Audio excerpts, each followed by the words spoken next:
Hey guys, here's what's happening. So, I am finally getting around to planting my sweet peas. I have a couple of different kinds. I can't remember the names off my head, but I think one's like Royal Family, and then I think there's another one that's called like Jet Set. My mom's helping me a little bit to get everything down, so I'm going to lay some of the soil and bed mix. I think it's like soil bed mix or something like that. It's not for like raised beds, but it's like vegetables, garden, and something. And I'm just gonna try and get it as close up to the fence line as possible. I think I like maybe 1.5 feet from the fence out towards that concrete area, which is kind of like my side yard. It is right off of my backyard. That's where that fence is, and leads to my side yard. We used to have grass all along this area, but we extended out our driveway to make it a lot easier to get in our driveway because we have 2 cars, and the way our driveway is, it's one behind the other instead of side by side, so it just makes it a lot easier when we had that extra pad there. So we did have to get all of that concreted in. So this is kind of like a little bit of my side yard, but not quite a large space. I mean, it looks like it might be like maybe 7 by 10 or 15 feet. So it's not super large. And then further beyond where the camera is, behind that area, is actually where the gate is. So it's not a super large area. So this is where I was going to put some of the cut flower garden, and my sweet peas are going up against the fence line because I figured, hey, why not use that as support for these seedlings? They have been hardened off, I guess you could say, for the last couple of days. And they've been in the garage for the most part, where it stays maybe between 50-ish degrees during the day and maybe drops a little bit below that. So they're kind of already used to the temperature, I guess you could say. And I have put them outside a few times so that they can kind of get used to, several times over the course of the last few weeks, just so that they can harden off and get used to kind of that sun, because this is a sunny spot in our area. Again, if you haven't heard it before, we do live in Virginia area, and we are on the East Coast in Zone 8A. So our last expected frost is sometime in April, either the first or second week of April. And of course, it's not 100% no frost, but that's when our expected last frost date is. Typically in May, we don't have any risk of it, but our last frost, according to the website, when you just plug and play into Google and ask, and it gives you the magical answer from some website. I'm sure there's more than one area that you can get that information from, but ours is typically around April. So I'm just loading up a whole bunch of that soil. It was kind of odd because I bought 2 bags that were the same, and then I bought the same brand but in 2 different sizes. They were the exact same exact same brand, exact same everything, just the size of how large the bag was. But for some odd reason, the small bags had different type of soil in it than the larger 2 cubic foot bag was. So it's kind of weird. But we mixed it all in together and we laid all of that down. So once I get all of this out, we're going to go and get my metal rake and kind of just push it up against the fence area. And if you're wondering, there's still like vegetation in that area, like grass, weeds, and all that stuff, I did weed whack a lot of that down really low, and I'm expecting to put several more inches of soil and compost in this area. And then I'm going to try and find some good quality, I guess, mulch. I'm not sure where I can find that in our area. I'm sure there's lots of nurseries and things like that, but trying to find it in like a cheap bulk format may be kind of difficult unless I wanted to do like my entire backyard, because they do it by the truckload and it's like a ton of, and I'm literally mean a truckload, like a ton of pound, a ton.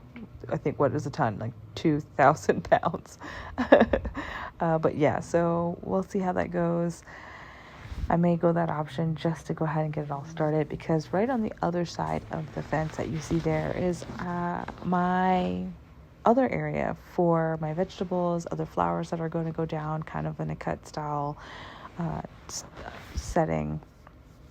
And all of that has to be re-soiled, and there's leaf litter right there now. I just found some leaves that were breaking down in my yard, and I just put that up there to help smother some weeds and keep it all suppressed until I can get some more soil to lay down in that area. We're trying to work on breaking up some of the soil, because the ones that were in that large bag, that was kind of the weird one, it wasn't as soft and lofty as the light brown soil and the soil that was in that green bag. So I don't know what the deal was with that, but we broke it up really well, and then we kind of raked it a little bit more towards that fence line.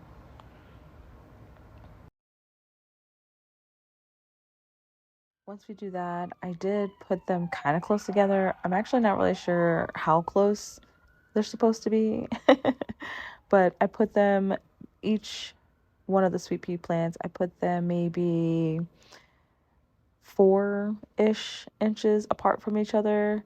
I had a whole bunch, so I ended up going a little bit tighter on some of them, but they're about 4 inches apart from each other.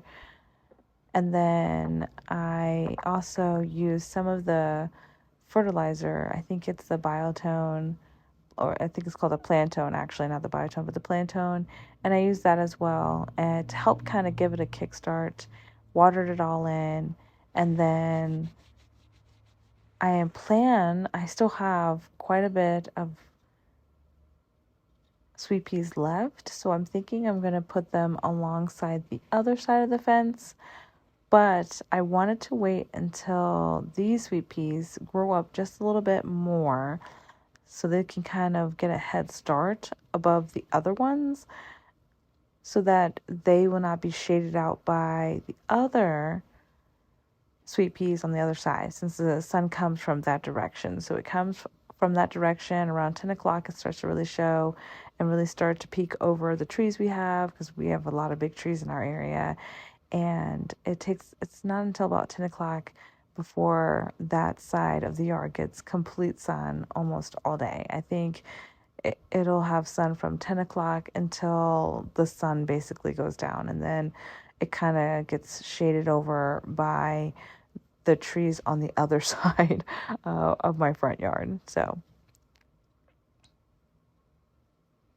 just going to spread it all around again, like I said, and then I'm just going to go ahead and speed this up, and we'll see you when I'm done.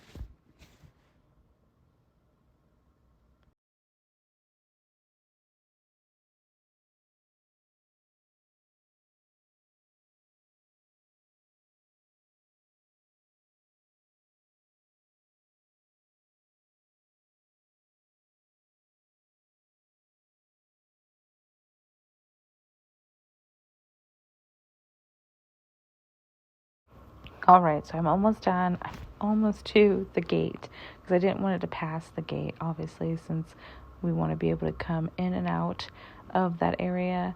But boy, do I need to get a kneeling pad. If you have any suggestions for good kneeling pads, please let me know. I keep searching around, but I haven't found something that I really like, at least not from the description or the way it looks.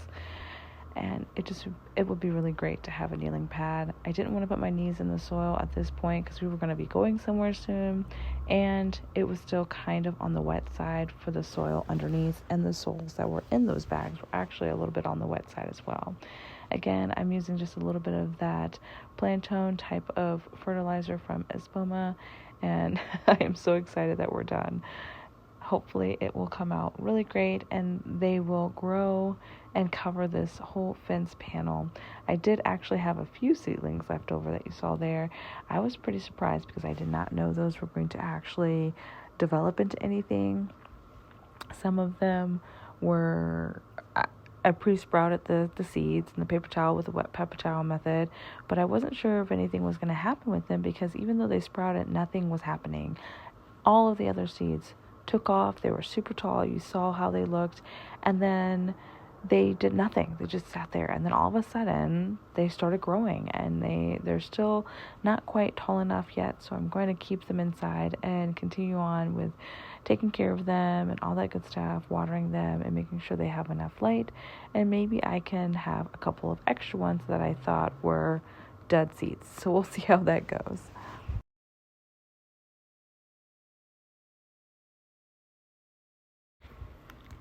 And as you can see right here, we have the baby seedlings.